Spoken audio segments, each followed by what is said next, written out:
ಏನು ಏನು ಕುಳಿತು ಚಂದೇ ಅಷ್ಟೇ ನೋಡುವವರ ಕಣ್ಣು ತುಂಬುತ್ತದೆ.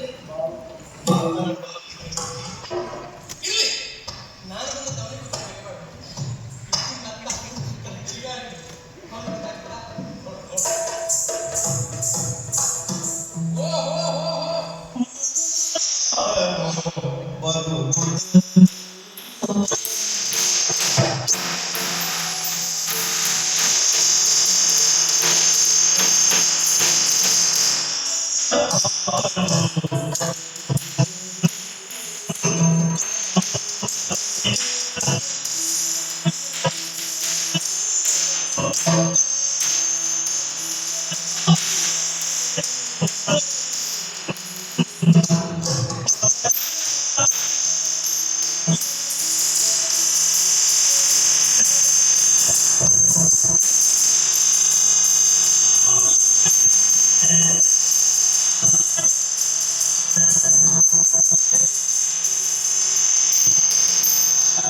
ನೀನೇ ನಾನೇ ಹೇ ಭಾವ ಏನು ನಿನ್ನ ಭಾವ? ಇದು ಏಕೋ ಭಾವ, ಯಾವತ್ತಿಗೂ ಇದೆ ಭಾವ ಅಲ್ಲ. ಇವತ್ತಿನ ಪರಿಸ್ಥಿತಿ ಹೀಗಾಗಿ ಈ ಕ್ಷಣಕ್ಕೆ ಮಾತ್ರ ಈ ಭಾವ ಖಂಡಿತವಾಗಿ ಈ ಭಾವವನ್ನು ಕಲಿತು ಭಾವನೆಯಿಂದ ನೋಡಲು ಸುಲಭವಾಗಿ ನೀನೇ ಕೇಳಬೇಕಾದಂತ ಕೆಲವು ಪ್ರಶ್ನೆಗಳು.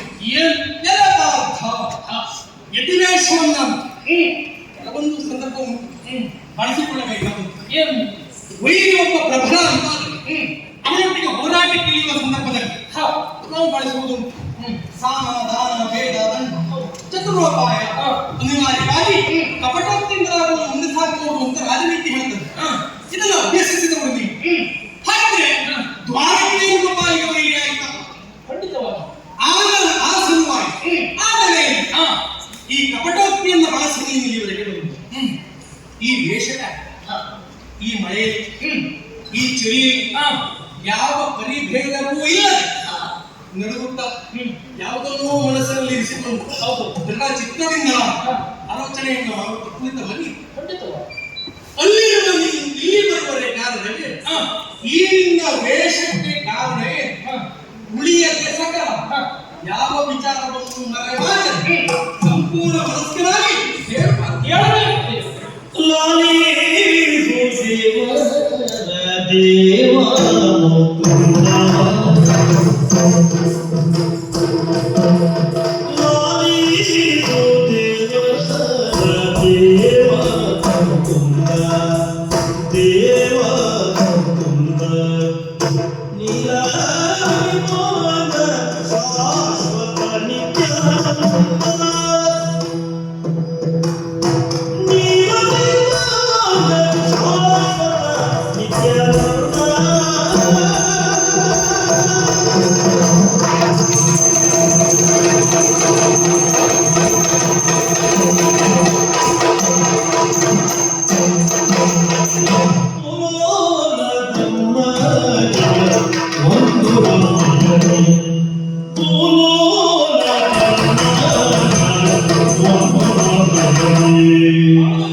ಮತ್ತೊಬ್ಬರಿಗೆ ಮೋಸವನ್ನು ಮಾಡುವುದಕ್ಕೆ ವೇಷವನ್ನು ಮಾಡುತ್ತಲ್ಲ. ನಿನಗೂ ತಿಳಿದಿರುವಂತ ವಿಚಾರ. ಎಲ್ಲಾ ರೀತಿಯ ಕಷ್ಟಗಳನ್ನು ಕಳೆದು ಈಗ ಇಂದ್ರಪ್ರಸ್ಥದಲ್ಲಿ ಸ್ವಸ್ಥವಾಗಿ ಅಂದರೆ ಸಮಾಧಾನ ರೀತಿಯ ಬದುಕನ್ನು ಸಾಗಿಸುತ್ತಿರುವಂತ ವಿಚಾರ ನಿನಗೂ ತಿಳಿದಿದೆ. ನನಗೂ ವೇದ್ಯವಾದ ಖಂಡಿತವಾಗಿ ಹೌದು.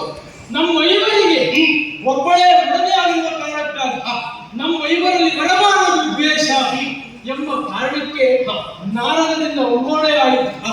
ಒಂದೊಂದು ವರ್ಷ ಒಬ್ಬೊಬ್ಬರ ಆಳ್ವಿಕೆ ಹಾಗಂತ ಮತ್ತೊಬ್ಬರ ಅಧೀನದಲ್ಲಿರುವಾಗ ಇನ್ನೊಬ್ಬರು ಅವರ ಸನಿಹಕ್ಕೆ ಹೋಗಬಾರದು. ಅವರು ಏಕಾಂತದಲ್ಲಿರುವಂತಹ ಸಂದರ್ಭ ಅವರ ಕೊನೆಯನ್ನು ಪ್ರವೇಶ ಮಾಡಬಾರದು.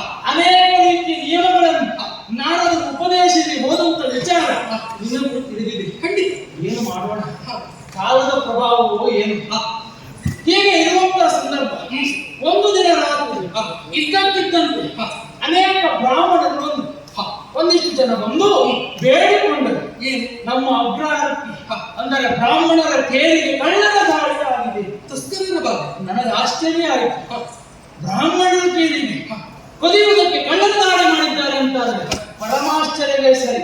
ಯಾಕೆ ಈ ಮಾತು? ಕಥೆ ಪ್ರಾರಂಭ ಆಗುವುದೇ ಹೀಗೆ. ಒಂದಾನೊಂದು ಊರಿನಲ್ಲಿ ಒಬ್ಬ ಬಡ ಬ್ರಾಹ್ಮಣನಿದ್ದ.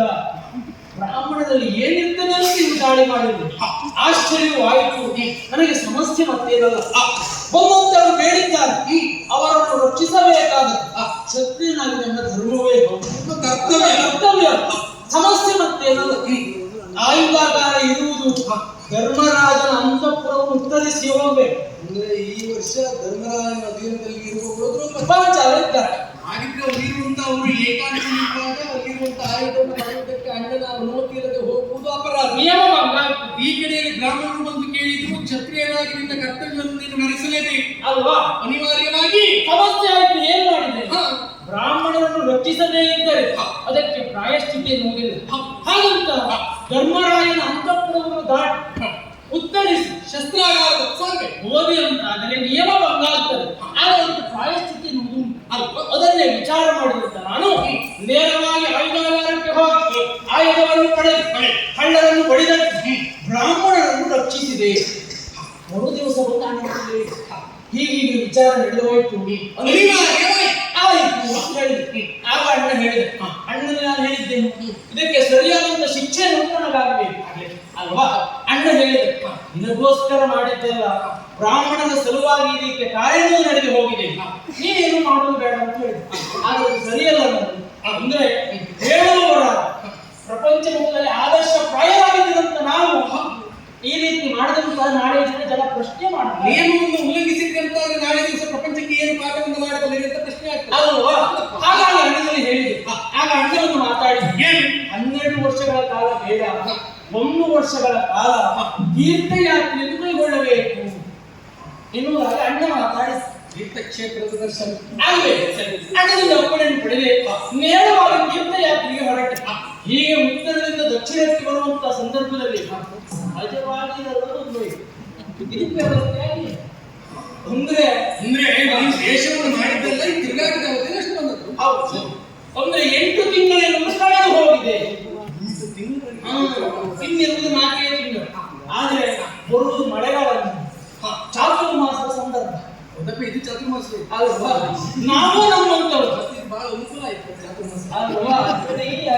ಹಾಗಾಗಿ ನಾವು ನಮ್ಮಂತವರು ಯಾವ್ಯಾವ ಸ್ಥಳದಲ್ಲಿ ಇರುವುದಲ್ಲ, ವಾಸಿಸುವುದಲ್ಲ. ಸರಿ, ಒಂದು ನನ್ನ ವಿಚಾರ ಬಂದು ಹೀಗೆ, ಬದುಕು ಸುಭದ್ರವೇ, ಬದುಕು ಸುಭದ್ರವೇ, ಅಭದ್ರತೆಯ ಬದುಕೇ ಅಲ್ಲ. ಹೀಗೆ ವಿಚಾರ ಮಾಡಿದೆ. ಇಲ್ಲಿ ಬಂದೆ, ಇಲ್ಲಿ ಬಂದಂತ ನಾನು ನಾಡಿಗೆ ಬಂದಿದ್ದೇನೆ, ಹೇಗಿದ್ದೇನೆ ಅಂತ ಹೇಳಲಿಕ್ಕೆ ಆಗ್ತದೆ. ಯಾರಿಗೂ ತಿಳಿಯದ ರೀತಿಯಲ್ಲಿ ಒಂದು ಕುಳಿತಿದ್ದೆ. ಆದ್ರೆ ನಿನ್ನ ಬದುಕು ಒಳ್ಳೆಯದೇ ಆಗಿದೆ. ನಿನ್ನಲ್ಲಿ ವಿಚಾರವನ್ನು ಹೇಳದೆ ಯಾವ ಕಾರ್ಯಕ್ರಮ ಮಾಡುವಂತಿಲ್ಲ. ಯಾಕೆ ಹೇಳು? ಕಳ್ಳರ ಮನೆಗೆ ಮತ್ತು ಬೈದು ನಡೆಸುವ ಪ್ರಯತ್ನ ಮಾಡ್ತಾರೆ. ಈಗ ಮೋಸ ಮಾಡುವುದು ಯಾರಿಗೆ? ಮೋಸ ಹೋಗೋರಿಗೆ ಮಾಡುವುದು, ಮೋಸ ಮಾಡುವುದು ಮಾಡುತ್ತಾರೆ. ಒಂದು ವಿಚಾರ ಅಂದ್ರೆ ಇಂತಹ ಕಾರ್ಯವನ್ನು ಈ ಮೋಸ ಅಂತ ಹೇಳಿದ್ರೆ ಇನ್ನೊಬ್ಬರ ತಲೆವರಿಗೆ ಒಂದು ಮೋಸ, ಇನ್ನೊಂದು ಪ್ರಪಂಚಕ್ಕೆ ಉಳಿತಾ ಇರುವುದಕ್ಕಾಗಿ ಮಾಡುವ ಮೋಸ. ಹೌದು, ನೀವು ಯಾವ ತಿಳ್ಕೊಂಡೆ? ಯಾವುದು? ನನಗೆ ಈ ರೀತಿಯ ಕಾರ್ಯ ಆಗಬೇಕು, ಹೇಗೆ ಇಂಥದ್ದೆಲ್ಲ ನೀವು ಕಾರ್ಯವನ್ನು ಅನೇಕ ರೀತಿಯ ಯಶಸ್ವಿಯಾಗಿ ಪೂರೈಸಿದ್ದೀಯ. ನಮಗೊಂದು ಸಣ್ಣ ಕಾರ್ಯ, ನಿಮ್ಮ ಅನುಗ್ರಹ ಬೇಕು. ಇದು ಬದುಕು ಸುಭದ್ರೆ ಬೇಕು.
ಪದದಿಂದ ಕರೆದೊಯ್ದರು, ಸಂಭ್ರಮದಿ ಕರೆದೊಯ್ದರು, ಸಡಗರದಿ ಕರೆದೊಯ್ದರು, ವೈಭವದಿ ಕರೆದೊಯ್ದರು. ಪದದಿಂದ ಕರೆದೊಯ್ದರು,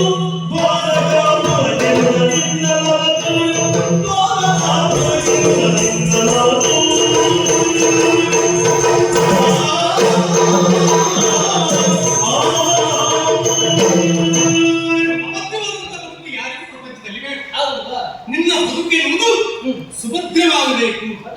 ಇದು ನಿನ್ನ ದೃಢ ಸಂಕಲ್ಪ. ಅರ್ಥ ಸರಿ. ನಿನ್ನ ಮನಸ್ಸಿನ ಭಾವ ಯಾವ ಕಾರಣಕ್ಕೂ ಹಾಳಾಗಬಾರದು. ಭಾವನ ಭಾವ ಹಾಳಾಯಿತು, ನಮ್ಮ ಮನಸ್ಸಿನ ಭಾವ ಹಾಳಾಗ್ತದೆ. ಹಾಗಾಗಬಾರದು ಅಂತಾದ್ರೆ ಸರಿ, ನೀನು ಆಲೋಚನೆ ಮಾಡಿದ ಹಾಗೆ ನಿನ್ನ ಬದುಕಿಗೆ ಒಂದು ಭದ್ರತೆ ಕೊಡುವ. ಸುಭದ್ರ ಅಂತ ಅದೇ ಇವತ್ತಿನಿಂದ ನಿನ್ನ ಜೀವನ ಸುಭದ್ರ. ಸುಲಭ ಏನು ಪ್ರಮಾಣದಲ್ಲಿ ಕುಳಿತಂತಾನೆ ನೇರವಾಗಿ ಅವರವರೆಗೆ ನಾನೇ ಕರ್ಕೊಂಡು ಹೋಗುವುದಕ್ಕೆ ಸಾಧ್ಯವ? ಸಾಧ್ಯ ಆದೀತ ದ್ವಾರಕ್ಕೆ ಅಧೀಕ್ಷಣ ಇರುವವನನ್ನ ಬಲಭದ್ರ ಅವನಿಂದ ಇವತ್ತಿನ ಅವನ ಮುಂದಾಳಕ್ಕೆ ಆಗಬೇಕು. ಅವನ ನೇತೃತ್ವದಲ್ಲಿ ನಡುವೆ ಎಲ್ಲವೂ ಕಾರ್ಯ ಅವನಿಂದಲೇ ನಿನ್ನ ಜೀವನ ಭದ್ರ ಆದರೆ ಆಕ್ಷೇಪ ಮಾಡುವುದಕ್ಕೆ ದಾರಿ ಇರುವುದಿಲ್ಲ. ಸರಿಯಾಗಿ ಅಲ್ವಾ? ಅದಕ್ಕಾಗಿ ಇರುವುದು ವೇಷ ಮತ್ತಿನ ವೇಷದಲ್ಲೇ ಇರುತ್ತ. ನಿಮ್ ವೇಷ ಬದಲು ಈ ಪ್ರಸಂಗ ಮುಗಿದ ತನಕ ನೀ ಬದಲಾಗಲೇ ಬೇಡ.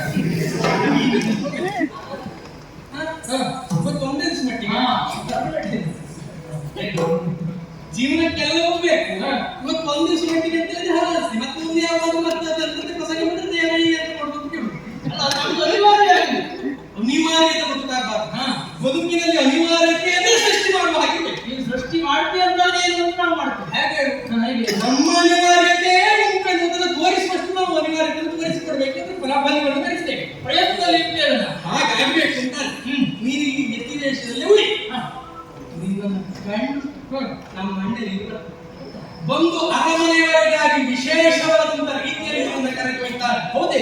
ಅರಮನೆಗೆ ನೀವು ಬಂದಿರಲ್ಲ, ಅಲ್ಲಿಯೇ ಅಷ್ಟು ಮಾಡ್ತೀಯ? ನಮ್ಮ ಅಣ್ಣನ ಅಲ್ಲಿವರೆಗೆ ಈ ವೇಷದಲ್ಲಿ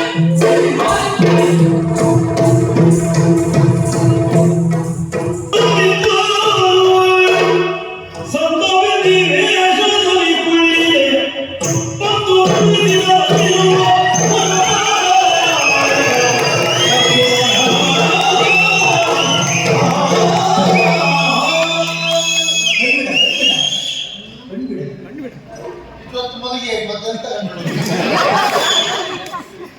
ಆದ್ರೂ ಉಪಾಯ ಇಲ್ಲ ನೋಡಿ. ನಮ್ಮ ಕೆಲಸವನ್ನು ಮಾಡಲೇಬೇಕಲ್ಲ, ಹಾಗಾಗಿ ಬಂದ್ಬಿಟ್ಕೊಂಡೆ ಬಂದದ್ದು ಈಗ. ನಮಸ್ಕಾರ ಬಾಯ್. ಮತ್ತೆ ಹೇಗಿದ್ರಿ ಈಗ? ಅಡ್ಡಿಲ್ಲ, ತೊಂದ್ರೆ ಇಲ್ಲ. ಕೆಲಸ ಉಂಟು? ಕೆಲಸ ಕುಸೋತಿಲ್ಲ. ದಾವಣಗೆರೆಗೆ ಬಾವಣಿ ನೋಡ್ಬೇಕಷ್ಟ ಎಂತ ಆಗ್ತದೆ ಅಂತೇಳಿ. ಕೊಡೂರು ಊರಲ್ಲ, ಹೆಚ್ಚಿಗೆ ಕೊಡ್ತೀನಿ ಕೊಟ್ಮೇಲೆ ನಂಬೋದು. ಹಾಗಾಗಿ ನಿಮಗೆ ಕೊಟ್ಟು ನಾವು ಬೇಸರ ಇಲ್ಲ, ಒಬ್ಬರು ಸಾಲ ಕೇಳ್ಬೋದಲ್ಲ. ಅದೆಲ್ಲ ನೋಡಿ, ಮನುಷ್ಯರ ಸ್ಥಿತಿ ಉಂಟಲ್ಲ, ಯಾವ ಕ್ಷಣಕ್ಕೆ ಏನಾದರೂ ಆಗ್ತದೆ ಹೇಳಲಿಕ್ಕೆ ಬರುವುದಿಲ್ಲ. ಇವತ್ತಿದ್ದ ನಾಳೆ ಇಲ್ಲ, ನಾಳೆ ಇದ್ದ ನಾಳಿಲ್ಲ, ಬದಲಾವಣೆ ಆಗೋ ಸಹಜ. ನನ್ನ ಸ್ಥಿತಿ ಹಾಗೆ ಆಗದೆ ನೋಡಿ. ಒಂದು ಕಾಲದಲ್ಲಿ ಮೊದಲು ಹೇಗಿದ್ದೆ ಗೊತ್ತುಂಟ, ನನ್ನ ಸ್ಥಿತಿ ಇಳಿಸ್ಕೊಂಡು ಬಹಳ ಬೇಸರ ಆಗ್ತದೆ. ಜನಕ ಚಿಂತ ಪರಿಸ್ಥಿತಿ ಚಿಂತ ಜನಕ್ಕಲ್ಲ, ಜನಕ ಚಿಂತಾ ಪರಿಸ್ಥಿತಿ. ಅದು ಜನಕ ಆದ್ಮೇಲೆ ಆ ಪರಿಸ್ಥಿತಿ ಬರುತ್ತೆ. ಅಂದ್ರೆ ಮದುವೆಯಾಗಿ ಸಂಸ್ಕಾರ ಆದ್ಮೇಲೆ ಜನಕ ಅಂತಾಗಲ್ವಾ, ಜನಕ ಮಾಡಬೇಕಾದ ಕಾರ್ಯ ಮಾಡದೇ ಇದ್ರೆ ಅವೇನಾಗ್ತದೆ, ಮಕ್ಕಳಾಗಿ ಜನಕ ಆ ಜನಕ ಆದ್ಮೇಲೆ ಮಕ್ಕಳಿಗೆ ಸಂಸಾರಕ್ಕೆ ಕೊಡದೇ ಮೇಲೆ ಅವ್ರ ಸ್ಥಿತಿ ಏನಾಗ್ತದೆ, ಜನಕೋಚಿತ ಪ್ರಸಿದ್ಧಿ ಆಗುತ್ತೆ. ನಮ್ಗೆ ಸಮಸ್ಯೆ ಅದೇ, ಕೆಲಸ ಏನೂ ಇಲ್ಲ ಅಂತ. ಈಗ ದಾರಿ ಮುಖೆಯಲ್ಲಿ ನಾಯಿ ಬಾಲಕ್ಕೆ ನಾನು ನಳಿಗೆ ಹಾಕ್ತಾ ಇದ್ದೆ. ಹೌದು, ಹಾಗೆ ಹಾಕ್ತಿರುವಾಗ ಒಬ್ಬರು ಬಂದು, ತಮ್ಮ ಎಂತ ಮಾಡ್ತಿದ್ಯಾ, ನೀನು ಎಷ್ಟೇ ಪ್ರಯತ್ನ ಮಾಡಿದ್ರು ನಾಯಿ ಬಾಲ ನೆಟ್ಟಗಾಗುವುದಿಲ್ಲ ಅಂತ ವಿಚಾರ ಉಂಟು. ನಾನು ಕೇಳಿದೆ, ನಾಯಿ ಬಾಲ ನೆಟ್ಟಗಾಗಬೇಕು ಅಂತ ನಾನು ನಳಿಗೆ ಹಾಕಿದಲ್ಲ, ನಳಿಗೆ ಸ್ವಲ್ಪ ಉಂಟಾಗಲಿಂದ ಅವರ ತಲೆ ಬಿಸಿ ನಾನು ಬಹಳ ಚುರುಕಿದ್ದಂತ ಲೆಕ್ಕ ಹಾಕಿ ಆವತ್ತನ ಕೆಲಸ ಕೊಟ್ಟು ಮಾಡಿ ಅಲ್ಲಿ ಬಂದದ್ದು ಬೇರೆ ಯಾರು ಅಲ್ಲ, ನಮ್ಮ ದ್ವಾರಕೇಶ್. ಹೌದು, ದ್ವಾರಕೆಗೆ ಈಶ ದ್ವಾರಕೇಶ್ ಅವ್ರನ್ನ ಕೆಲಸ ಕೊಟ್ಟು ನೋಡಿ. ಯಾವ ಕೆಲಸ? ಈ ಉಪವನ್ನು ನೋಡಿಕೊಂಡು ಹೊಲ ಕಾಯುವ ಕೆಲಸ. ಕೆಲಸ ಹಾಗೆ ನೋಡ್ಕೊಳ್ತಾ ಇದ್ದವು ನಾನು. ನಾನು ಬರು ಮೊದಲು ನೋಡ್ಬೇಕಿತ್ತು, ಅವಸ್ಥೆ ಬೇರೆ ಇತ್ತು. ಹಾಗೆ ಮೇಲಾಗುವುದೆಲ್ಲ ಕಳೆದಾಗ್ತಿತ್ತು, ಬೆಳೆದಾಗುವುದೆಲ್ಲ ಮೇಲಾಗ್ತಿತ್ತು. ಹಾಗಲ್ಲ ಅಂದ್ರೆ ಬಾಳೆಗಿಡ ಉಂಟಲ್ಲ, ಮನೆ ಬಿಟ್ಟ ಮೇಲೆ ನೆಲಕ್ಕಿಗಳು ಕಳೆದಾಗ್ತಿತ್ತು. ಈಗ ನೋಡಿ ಒಂದೇ ಒಂದು ಬಾಳೆಗಿಡ ಕಳೆ ಉಂಟ, ಎಲ್ಲ ನೆಟ್ಟಗುಂಟು. ಮತ್ತೆ ಗೊಬ್ಬರ ಹಾಕಿಬಿಟ್ಟಿದ್ದೇವೆ, ನೀರು ಹಾಕಿಬಿಟ್ಟಿದ್ದೇವೆ, ಮಣ್ಣು ಹಾಕಿಬಿಟ್ಟಿದ್ದೇವೆ, ಹಾಗೆ ಆಗುಂಟು. ನೋಡಿ ಒಂದು ಬಾಳೆಗಿಡ ಹೇಗುಂಟು, ಬಾಳೆಗಿಡ ಹೇಗುಂಟು, ಬಾಳೆಕಾಯಿ ಹೇಗುಂಟು, ಎಂತೆಂತ ಬಾಳೆಕಾಯಿ.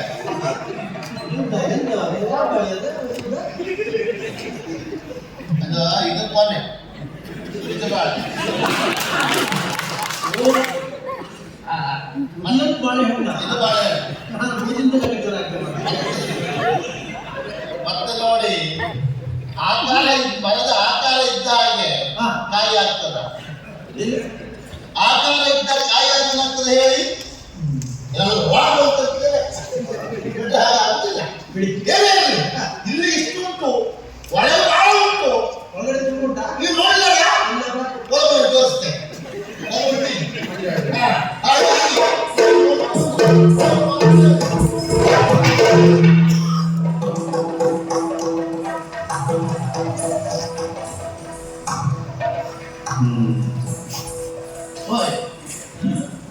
ಹೋಗ್ತೀಯ ಅಂತ ನಾನು ನಿನ್ನೆ ಇರಲಿಲ್ಲ ಇವತ್ತಿಗೆ ಬಂದು ಮೇಲಿನ ಕೇಳೋದು ಬಿತ್ತ ಎಲ್ಲ ಅಲ್ಲಿ ಎದ್ದು ಬಂದ ಅಲ್ಲ ಯಾರು ಇಟ್ಟಿದ್ದ ಒಂದು ಗೊತ್ತಾಗ್ತದೆ ಆಗ ನೋಡೋ ಗೊತ್ತಾಗ್ತದೆ ಯಾರು ಅಂತ ಬೇರೆ ಯಾರು ಇವರು ಹಾರು ಎಂತ ಮರದಿನ ಮಾರ್ಗ ಅಂದ್ರೆ ಬ್ರಾಹ್ಮಣರು ಈ ಬ್ರಾಹ್ಮಣರಿಗೆ ಹಾಲು ಅಂತ ಹೆಸರು ಗೊತ್ತೇ ಯಾಕೆ ಅದು ವಿಶೇಷ ಉಂಟು ಈ ಚಾತುರ್ವರ್ಣದಲ್ಲಿ ಬ್ರಾಹ್ಮಣ ಕುಲ ಅಂತ ಬಹಳ ಶ್ರೇಷ್ಠ ಕುಲ ಅವರು ಆಚಾರ ವಿಚಾರ ಮಡಿ ಅಂತ ಬಹಳ ಎಚ್ಚರಿಕೆಯಿಂದ ಮಾಡುವವು ಹೆಚ್ಚಿನ ಮಡಿಯನ್ನು ಪಾಲಿಸುವವು ಎಲ್ಲಿವರೆಗೆ ಸ್ನಾನ ಮಾಡಿ ಬರುವಾಗ ಮನೆ ಅಂಗಳದಲ್ಲಿ ಹೊಲಸು ಬಿದ್ದರೂ ಸಾಕು ಅದು ಮುಟ್ಟುವುದಿಲ್ಲ ಅವರು ಬೇಡ ಮಕ್ಕಳನ್ನು ಮಾಡುವಂತ ಬಿಸಾಡಿದ್ರು ಅದು ಮೆಟ್ಟುವುದಿಲ್ಲ ಒಂದು ಹೀಗೆ ನೋಡಿ ಮಾವಿನ ಬಿತ್ತ ಅಲ್ಲಿಂದ ಮಡಿ ಹಾಳಾಗ್ತದೆ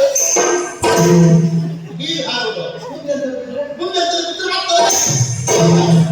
ಹಾಗೆ ಹಾರಿ ಹೋಗುವುದರಿಂದ ಅವರಿಗೆ ಹಾರುಗಳು ಅಂತವರು ಇರುತ್ತವರು ಇವರು ನೋಡು ಹಾಗೆ ಇಷ್ಟ ಉಂಟು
ಮೂಗಿನ ಮ್ಯಾಗೆ ಮೂಗರಳಿಟ್ಟು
ಮೂಗರಿಗೆ ಕಿವಿ ಕೇಳುವುದಿಲ್ಲ.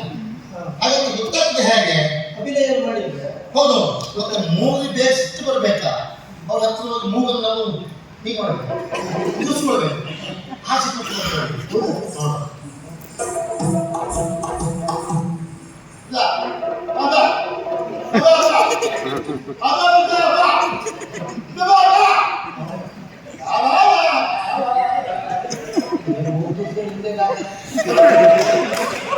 ನೀರಕ್ಕೆ ಹೊಡೆದು ತುಳಿಸಿ ಅವ್ರಿಗೆ ಹತ್ರ ಯಾವ ರೀತಿಯಲ್ಲಿ ಕೇಳಲು ಮಾತಾಡುವುದಿಲ್ಲ.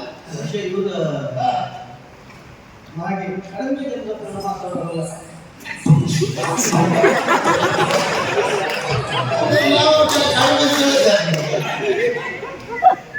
ನಾವು ಹಾಗೆ ಆಗ್ತದೆ ಅಂದ್ರೆ ಅವ್ರು ಮನಸ್ಸಿರ್ಬೋದು. ನಾನು ಬಹಳ ಕಡಿಮೆ ನಿಮ್ಮ ಹತ್ರ ಮಾತಾಡೋದು ಸರಿಯಾದ ಅಂತೆಲ್ಲ ಕಾಯ್ತಿದ್ರು. ಒಂದು ಮಾತಾಡುತ್ತಲ್ಲ, ಊಟಕ್ಕಾಗಲಿ ಮಾತಿಗಾಗಲಿ ಊಟಕ್ಕಾಗಲಿ ಸಮಾನತೆ ಅಂತ ಉಂಟಲ್ಲ.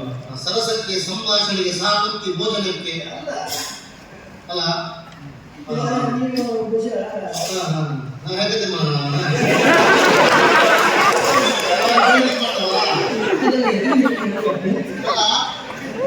ಹಿಂದೆ ಬಹಳ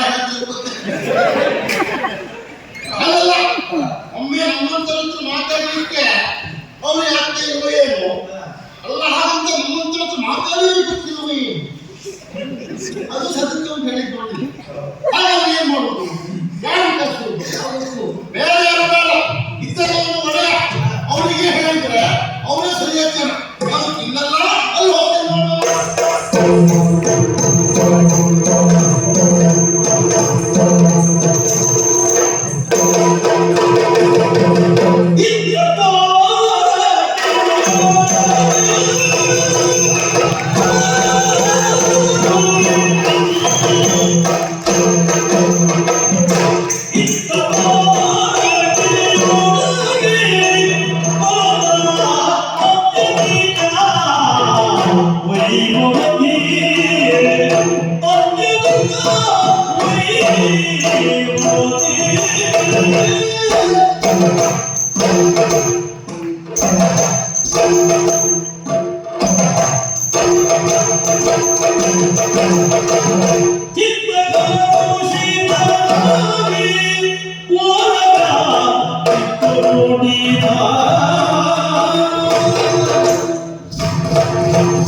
ಕುಶಲತೆಯಿಂದ ಎತ್ತಿ ಹಿಡಿದು ಭಾರತ ನಿರ್ಮಾಣ ಮಾಡಿದವನಾದ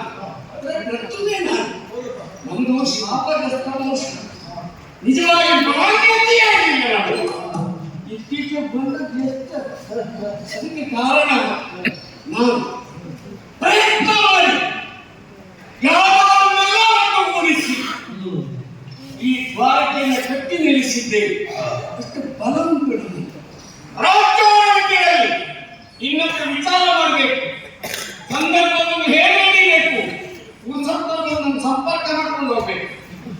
ಆ ರೀತಿಯಲ್ಲಿ ಯೋಗ್ಯತೆ ನಡೆಸಿದವರು ಎಲ್ಲರೂ ಮಂತ್ರಿಗಳಲ್ಲಿ ಯಾರೇ ಯಾವ ತಪ್ಪುವವರನ್ನು ತಪ್ಪಿದವರಲ್ಲ. ರಾಜಕೀಯವಾಗಿ ಬಹಳ ಸಂತೋಷ ನನಗಿದೆ. ಇದೆಲ್ಲ ಹೌದು, ಕುಟುಂಬದಲ್ಲಿ ಲಭಿಸಿ ಒಬ್ಬ ಇದ್ದನ್ನು ನಮ್ಮ ಮೇಲೆ ಇದ್ದ ಅವನನ್ನು ಉದ್ಧಾರ ಮಾಡಿ ಸತ್ತಿವೆ.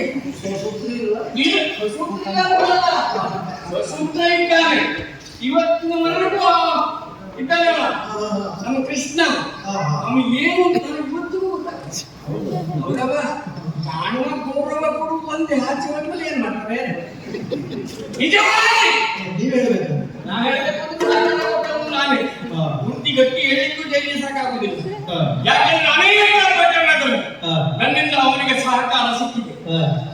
ಇದನ್ನು ನೋಡ್ಬೇಕು ಯಪ್ಪ, ಅವನಿಗೆ ಬೆಣ್ಣೆ ಗಿಡಗೆ ಮೇಲಂತೆಲ್ಲ ಸಿಕ್ಕಿದಲ್ಲಿ ಸಿಕ್ಕಬೇಕು ಅಂತಾದ್ರೆ ಬಲವಾಗಿ ಇದ್ದವನ ತುಡಿಯಲ್ಲಿ ಹೀಗಿಟ್ಟವನು ಒಬ್ಬೊಬ್ಬರಾಗಿ ನನ್ನ ಬೆನ್ನಲ್ಲಿ ಇತ್ತು.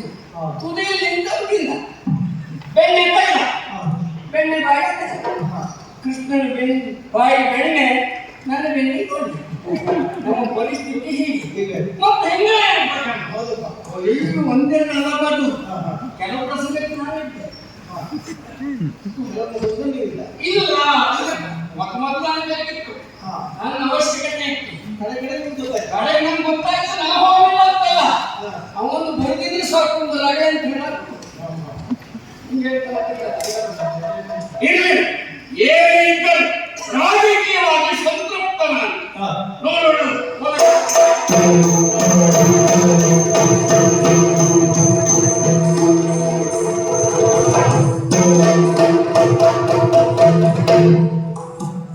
ಮುಸಲ್ಮಾನರಿಗೆ ಮುಸಲ್ಮಾನರಿಗೆ ಇನ್ನೊಂದು ಹೊಸ ಸಾಹಿತ್ಯ ನೀವು ಕೈಯಂತ ಮೊಸಲ ಹಿಡ್ಕೊಂಡು ಅಲ್ವಾ ಹೌದೌದು. ಅದಕ್ಕೆ ನಾಳೆ ಒಂದು ಎಲ್ಲಿಂದ ಮಾಡಲಿಕ್ಕೆ ನಮ್ಮಿಲ್ಲ. ಅದಕ್ಕೆ ಮುಸಲ್ಮಾನಿಗೆ ಏನು ನೀವು ಬೆಳೆದಿದ್ದಂತೆ ಮಾಡಲಿಕ್ಕೆ ನೋಡ್ತಾರೆ. ಒಂದೊಂದು ಯುಗದಲ್ಲಿ ಕೆಲವು ಕವಿಗಳು ತರ್ಕಕ್ಕೆ ಮೆಚ್ಚಿದೆ ನಾವು. ತುಂಬ ಒಟ್ಟಾರೆ ಅಂದ್ರೆ ಮುಸಲ್ಮಾನ್ಯರು ಮಾನ್ಯರು ಹಾಗೆ ಹೇಳ್ತು. ಹೊಸ ಹೆಸರಲ್ಲ ಹೌದೌದು. ಇದು ಉಟ್ಕೊಂಡು ತಂದೇನ ಅದು ನೋಡ್ಬಿಟ್ಟು ಸಂತೋಷ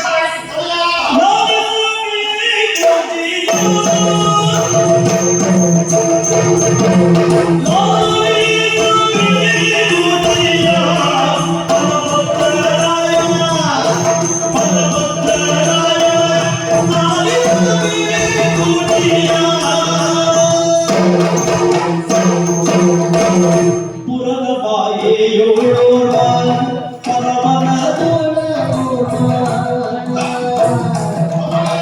ಪುರದ ಬಾಯೆಯೋಳ ಪರಮನ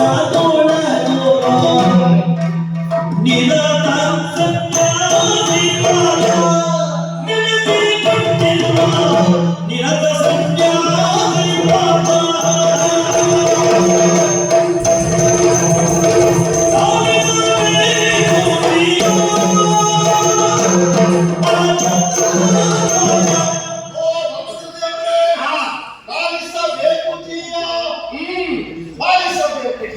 ಪಾಲಿಸಬೇಕು ಪಾಲಿಸಬೇಕು ಎರಡು ಮಾಡ್ಬೇಕು. ನಿಮ್ಮ ನಿಜಕ್ಕೂ ನೀನ್ ಹೇಳಿದಂತ ಹೇಳುದು ಪಾಲಿಸುವುದೇ ನನ್ನ ಕೆಲಸ ಹಾಗಾದ್ರೆ ಅಂದ್ರೆ ನನಗೆ ಆತ್ಮೀಯ ಆಗಬೇಕು ಖಂಡಿತ ಹೌದು. ನಾವು ಮೊದಲು ಬರುವಾಗ ಒಪ್ಪೆ ಹಾಕುತ್ತಾ ಬರುವ. ಹೌದು. ಯಾಕೆ ಮೊದಲಲ್ಲಿ ಹಾಗಾಯ್ತು ಹೀಗಾಗಿ ಸಂಕಷ್ಟ ಅಂತ. ಇವತ್ತು ಹಾಗಲ್ಲ. ಸಂತೋಷದಿಂದ ಬಂದಿದ್ದೇವೆ. ಅಂತ ಮಿಠ ಹೇಳ್ಬೇಕಾಯ್ತು ನಾನು ನಿಮಗೆ ಹೊಂದಿದ್ದೇವೆ. ಸಂತೋಷ ಅಂದ್ರೆ ಬಾಯಿಯಲ್ಲಿರುವ ಹೌದು. ಹೊರಗೆ ಚೆನ್ನಾಗಿತ್ತು ಸುಮ್ಮನೆ ಹೇಳುದಲ್ಲ. ಕಾಲಕ್ಕೆ ಸರಿಯಾಗಿ ಗೊಬ್ಬರವೋ ನೀರೋ ಬೇರೆ ಬೇಕಾದ ಕೊಟ್ಟು ಫಲವತ್ತಾಗಿ ಬೆಳೆಸಿದ್ದೇವೆ. ಆ ಸಂತೋಷ ನಮಗುಂಟು. ಹಾಗೆ ನೋಡ್ಕೊಂತ ನೋಡ್ತಾ ಹೊರಗಡೆ ಹೋದೆ. ಅಲ್ಲಿ ಅವನ ಮಧ್ಯದಲ್ಲಿ ಒಂದು ದೊಡ್ಡ ಆಲದ ಮರ ಇಲ್ವಾ? ಅದರ ಕೆಳಗಡೆ ಒಂದು ಹಾಸಿಗಲ್ಲಿಲ್ವಾ? ಆಗ ಅದನ್ನು ಆ ಕಡೆ ಬಂದು ಅವರು ಕುತ್ಕೊಳ್ಳೋದಿಲ್ಲಾಗಿತ್ತ. ಕೆಲವೊಮ್ಮೆ ನಾನು ಕೂತ್ಕೊಳ್ಳಿಕ್ಕೆ ಉಂಟು. ಮತ್ತೆ ನಿಮ್ಮನ್ನೆಲ್ಲ ಅವಲೋಕಿಸುವುದು ವಾರಕ್ಕೊಂದು 5 ದಿವಸ ಬಂದೇ ಬರ್ತೀನಿ. ಖಂಡಿತ. ನಾನು ಬರ್ತೀನಿ ಅಂತ ಹೇಳಿ ವ್ಯವಸ್ಥೆ ಮಾಡ್ತಿದ್ದೆ. ಮುಂದೆ ಬೇಡ ಏನಾಯ್ತು ಆಯ್ತಾ? ಕೆಲವರು ಯಾವ ಸ್ಥಳ ನೆನಪಿರುವುದಿಲ್ಲ. ಹೌದು. ಇಂಥದ್ದು ಆ ಸ್ಥಳದಲ್ಲಿ ಏನು ಮಾಡ್ತಾರೆ ಅಂತ ಬೇಡ ಅಂತ. ಅಲ್ಲ, ಆಯ್ತಲ್ಲ ಇಂಥದ್ದು ನೀವು ಮಾಡ್ಲಿ ಅಂತ ಹೇಳಿದ್ರೆ ಅದಕ್ಕೆ ಆ ಹಾಸಿಕಲ್ಲ ಮೇಲೆ ಆಶ್ಚರ್ಯ. ಹೌದು ಹೌದು ಒಬ್ಬ ಕೂತಿದ್ದಾರೆ. ಹೌದು ಒಬ್ಬ ಅಂದ್ರೆ ನೋಡ್ಲಿಕ್ಕೆ ಹಾಕಿದ್ದಾರೆ. ಹೇಳಿದ್ದಾರೆ. ಬಿಟ್ಟಿದ್ದಾರೆ ಅವರು.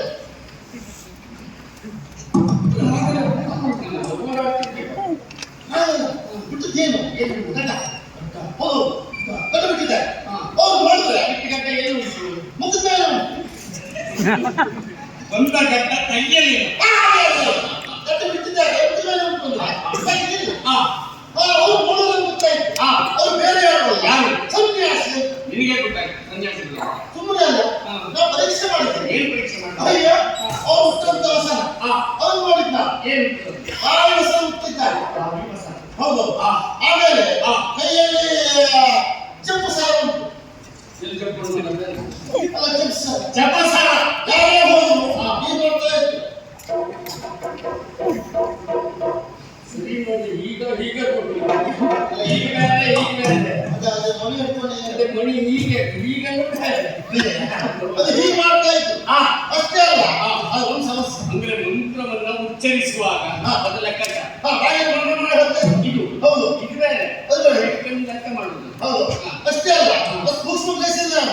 ಅವ್ರ ಮೈ ಮೇಲೆ ಶನಿವಾರ ಉಂಟು. ಒಂದೇ ದಿವಸ ನೋಡಿದ್ದು ಅಲ್ಲ ಶನಿವಾರ ಮತ್ತೊಂದು ಕೊಂಡು ಬರಬೇಕಾಗಿತ್ತು. ಅದರಲ್ಲಿ ಒಂದು ಜನಿವಾರ ತಲೆ ಮೇಲೆ ಶಿಕೆ ಉಂಟು. ಶಿಕೆ. ಹೌದು. ಗಡ್ಡ ಬಿಟ್ಟಿದ್ದಾರೆ. ಆಮೇಲೆ ಒಂದು ಕೈ ಬೆಟ್ಟಾಗಿ ಒಂದು ಕೈ ಬೆಟ್ಟಾಗಿ ಕಟ್ಕೊಂಡಿದ್ದಾರೆ.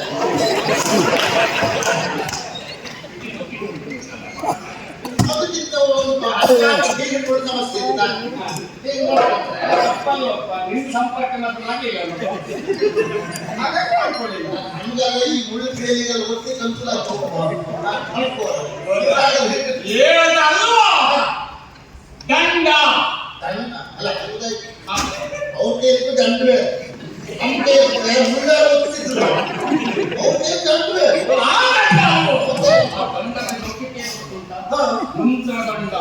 ದಂಡ ಹಿಡಿದು ಶಾಪ ಕೊಟ್ರೆ ಫಲಿಸ್ತದೆ. ಹೌದಾ ಅನುಗ್ರಹ ಶಕ್ತಿ ದಂಡಕ್ಕಿದೆ. ಇದು ನೀ ದಂಡಕ್ಕೆ ಮಾತಾಡ್ತಾರೆ ಅಷ್ಟೇ ಅಲ್ಲ ಆಗ ಮಂತ್ರ ದಂಡ ಒಂದು ದಂಡ ಅಷ್ಟೇ ಅಲ್ಲ ಅವರಿಗೆ ಉದರ ವೇದನೆ ಉಂಟು. ಹೌದು ಪಕ್ಕದಲ್ಲಿ ಕಂಬಿ ಇಟ್ಕೊಂಡಿದ್ದಾರೆ.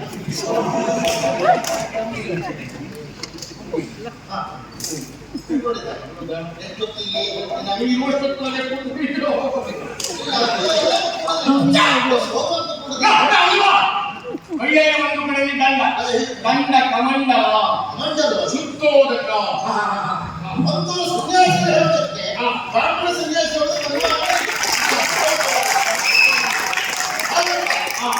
ನೋಡಿದ್ಮೇಲೆ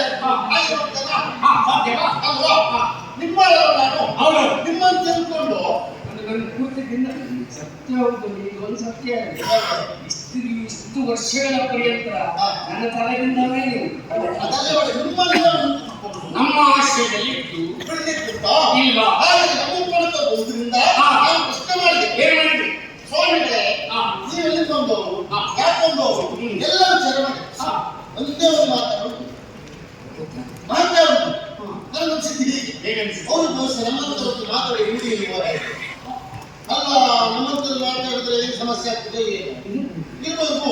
ಹಾಗಾಗಿ ನೇರವಾಗಿ ಬದುಕು ಕಾರಣ ನೀವೇ ಹೋಗಿ ಮಾತಾಡ್ಸಿದ್ರೆ ಅವ್ರು ಮಾತಾಡ್ಬೋದು ಅಂತ ಒಂದು ನಮ್ಮ ಕೋಲಕ್ಕೆ ಸನ್ಯಾಸಿಗಳು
ಯಾಕೆಂದ್ರೆ ನೀನು ಹೇಳಿದ್ದೀರಿ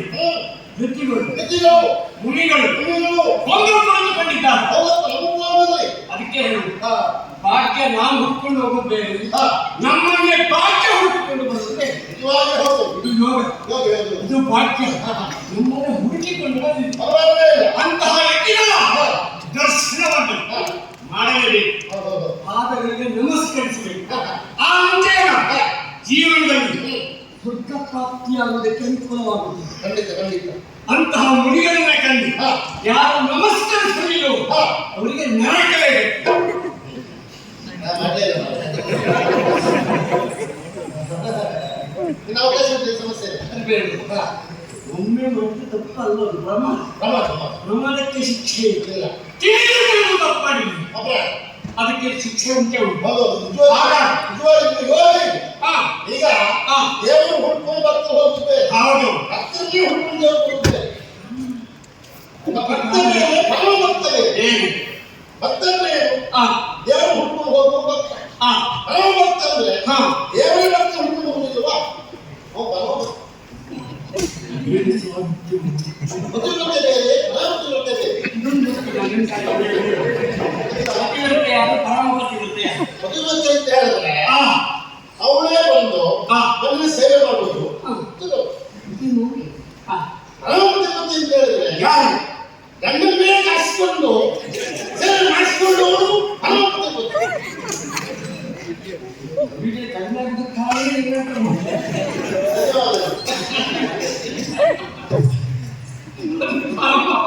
ಗಂಡನ್ನು ಕರೆಸ್ಕೊಂಡು ಸೇವೆ ಮಾಡ್ಬೋದು. ಮಾಡಿಸಿಕೊಂಡು ಅವರಿಗೆ ಪ್ರಚಾರಕ್ಕೆ ನಾವು ಸ್ಥಿತಿ ಅಲ್ಲ ಅಲ್ಲ ಅಂಥದ್ದಲ್ಲೇ ನಮ್ಮ ಹೃದಯ ವೈಶಾಲ್ಯ ಬಹುಶಃ ಅವ್ರಿಗೆ ತಿಳಿದಿರ್ಬೇಕು. ಗೊತ್ತಾಗಿದೆ ಮಾತಾಡುದು ಬೇರೆ ತಿಳ್ಕೊಳ್ಳುವುದು ಬೇರೆ ಅಲ್ವಾ? ಆಗುದು ಬೇರೆ ಇದು ದೈವ ಕೊಡುಗೆ. ಹಾಗಾಗಿ ತಡಮಾಡದ ಹೋಗಿ ಅವರನ್ನು ನಮಸ್ಕರಿಸಿ ಆಶೀರ್ವಾದವನ್ನು ಪಡೆದು ನಮ್ಮಲ್ಲಿ ಕರ್ಕೊಂಡು ಬರಬೇಕು. ಹೌದು.